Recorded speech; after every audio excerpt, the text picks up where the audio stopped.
Welcome to the Power in Motion podcast, the show for women who want to develop a kinder relationship with their body so you can feel healthy, happy, and confident without restricting food, doing torturous exercise, or constantly worrying about the number on the scale. I'm your host, Kim Hagel, size-inclusive fitness specialist and certified non-diet health and life coach specializing in body image.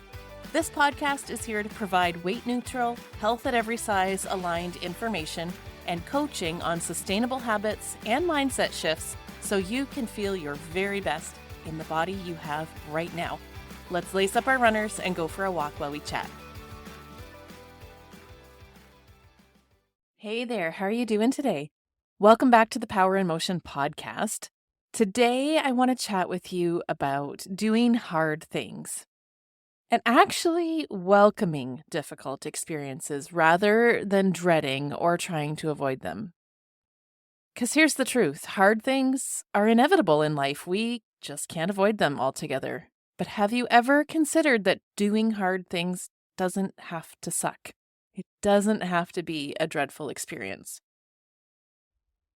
I came up with the idea for this episode after an experience with a client I had here in the studio recently. My client was trying a new exercise that I programmed for her that required her to balance on one foot, and she was having a difficult time with it. She was wobbling and falling out of it. And here's what I noticed.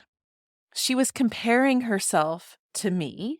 As I demonstrated the move to her, I did it with ease, and she was comparing her inability to do it that way to me, someone who practices this move regularly, who's much further along in mastering said movement.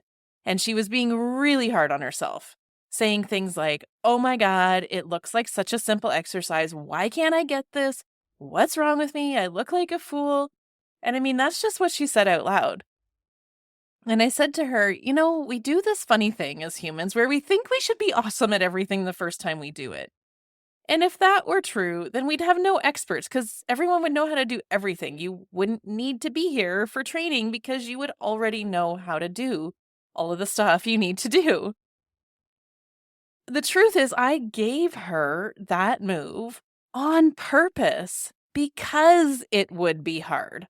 Not because I'm mean and I wanted to torture her, but because it's what she needed to challenge the appropriate muscles so she could get stronger in the way that she wanted to. To be specific, she deals with hip and back pain. There's some misalignment going on, and the balance move I prescribed is really effective at strengthening the stabilizers and therefore improving alignment and pain. So we had a chat about that and why I chose this move and how it's curious the way that we interact with hard things in life. So I thought it would be good to share some of those reflections with you here on the show. So one interesting thing that my client said after we had this conversation, even though she understood my rationale for choosing the exercise and she felt better about doing it after I explained all this to her, she said, "But I'd never do it on my own. That's why I need you to push me." And I hear things like that so often. I'm sure you've probably said it before too. Like you need to go to a class or have a trainer to hold you accountable to do the hard things because you'd never work that hard on your own. So I want to dig into that today because it's not just in fitness that we do this, where we avoid hard things, but in so many areas of life. I've been guilty of it myself until I learned some things that really changed how I view hard things. And I hope that this episode will inspire and empower you to reframe how you think about the word hard too. The biggest reason I see people shy away from doing hard things is because they're afraid of making a mistake or failing.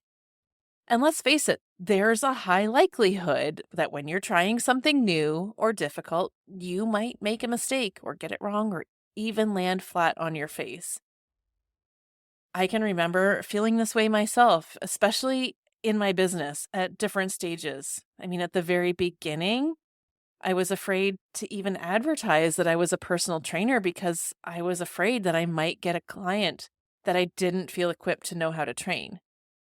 And then when I took my business online, I held back doing that for a long, long time because I didn't know what to do about all the technology. When I started back then, I didn't have the means to hire support for everything. So promoting my services online meant I had to learn how to build out web pages, integrate payment processors, and link all of that to my email software and course delivery platforms. Like, this is not stuff I went to school for. I had no training in this, and I didn't know where to go to even find the information I needed at first. So I just didn't go there. I avoided taking my business online until I had no choice.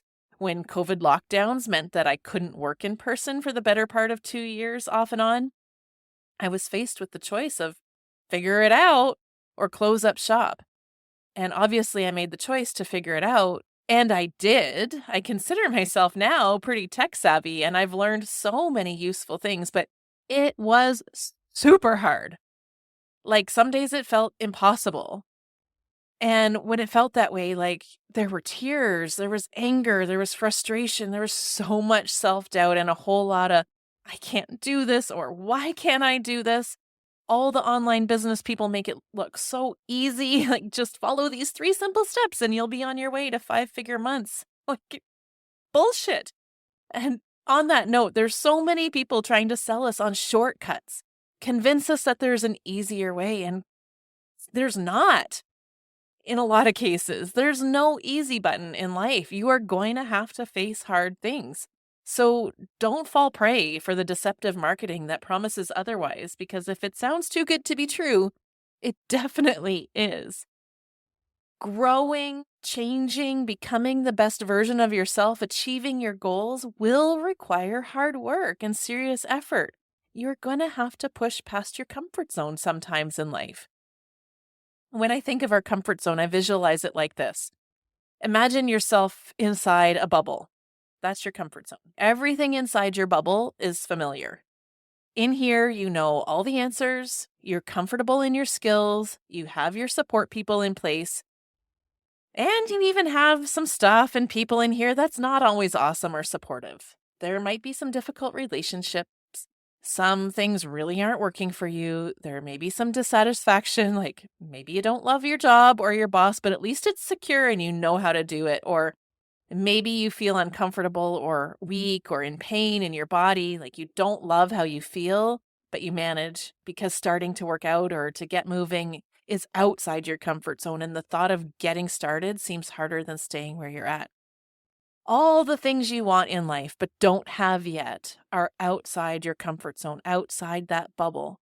That job you know that you want but aren't sure you're qualified for, the online business, better relationships, confidence in your body, being the parent you want to be, feeling stronger in your body, being able to balance on one foot, having stamina, all of it, growth, learning, abundance, it's all outside that bubble. And the only way to those goals is by breaking the bubble and deciding to leave your comfort zone. Let me just say that again. To have the things you desire for yourself, no matter how big or small the goal is, to achieve it, you have to leave your comfort zone. It's gonna be uncomfortable. There's no other way. You're gonna have to work hard for things that matter to you in life. Now, that is not to be confused with the old scarcity mindset saying that, which is like nothing good in life ever comes easy. That is not what I mean. I am not standing here saying life's hard, take your lumps, essentially life sucks, suck it up. Don't get me wrong here. Lots of things do happen easily and effortlessly. Life doesn't have to be hard all the time. In fact, lots of times we make things harder on ourselves just by believing that anything worth having is hard. And we can certainly invite more ease into our life by changing our relationship with the word hard and what you make it mean about yourself when something is hard.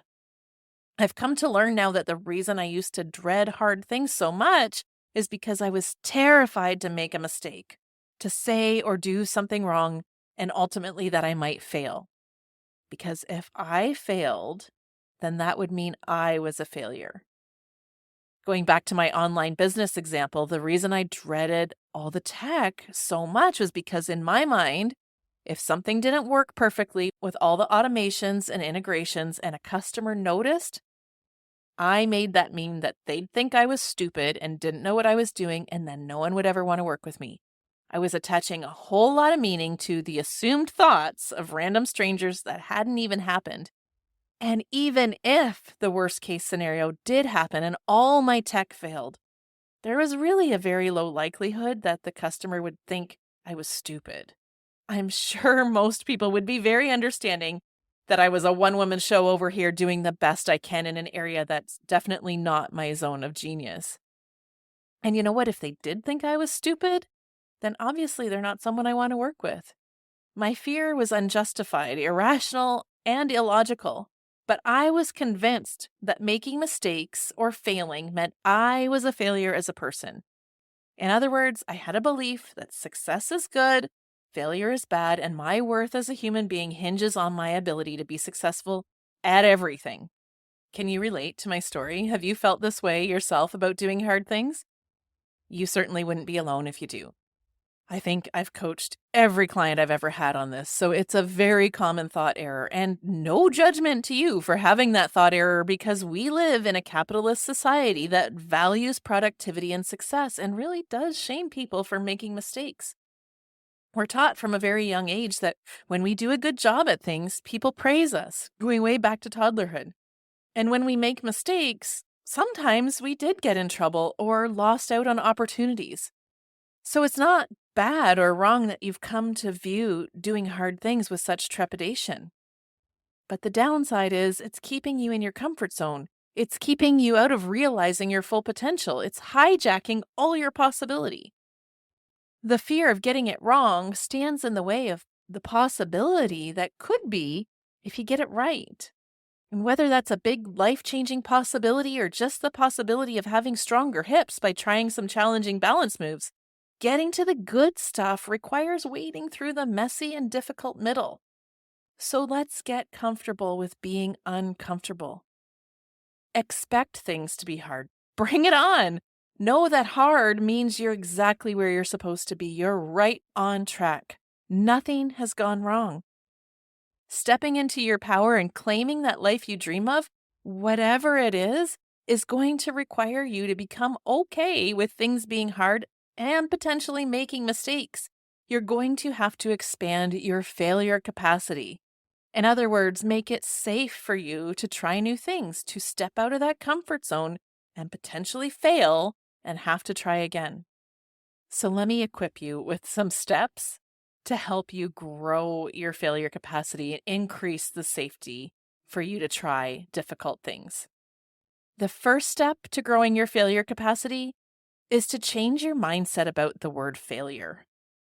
Instead of viewing failure as bad, can we neutralize that word failure by letting it be a learning experience where each failure teaches you something that you need to get to your goal? It doesn't mean that you as a person are a failure. Think of it this way. Think of a baker trying to perfect a recipe. They try a certain proportion of ingredients, certain techniques, time in the oven, and each time the recipe flops or isn't quite the way they want it, they hypothesize what part of the process went wrong and tweak it. And they try again, switching this and tweaking that and swapping this ingredient until they get it right. The baker doesn't judge themselves as a bad baker just because they have to tweak their recipe. They know that this is part of the process. Same goes for a child who's learning to ride a bike. No kid learns to ride without falling a zillion times. It's hard. It's frustrating. There's tears.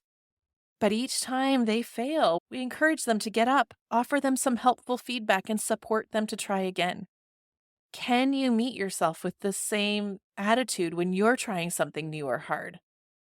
Which leads into the second part of this, which is to commit to having your own back. I know you would never berate the child who falls a zillion times while learning to ride a bike and say things to them like, "Why can't you get this? Oh my gosh, you're so stupid." That's really mean. And yet this is how we often talk to ourselves when we struggle with something or make mistakes. Is it any wonder you don't want to try hard stuff? If a kid was going to be berated for falling off a bike, they'd never try again. It's the same here. Your brain knows how you're going to talk to yourself if you struggle, so kind of makes sense that you tend to avoid these things. When a kid struggles with riding a bike, you cheer them on, you praise them for their attempts, you wipe their tears and kiss their boo-boos. Can you treat yourself in the same way? Can you offer yourself compassion and kindness when you screw up or struggle?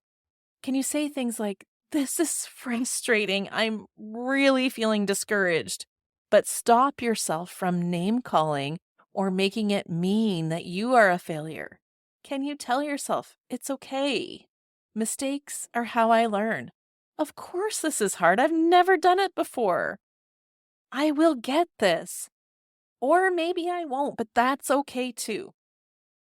Which leads into the third part of this, which is to know when to ask for help. Another societal bullshit belief is that we should be able to figure out everything ourselves and never need help. It's total crap. Nobody knows how to do everything. We are meant to live in community. We are meant to help each other out.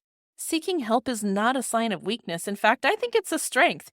Knowing when to stop fighting yourself and instead outsource the things that are in someone else's zone of genius frees you up to do the things that you're great at.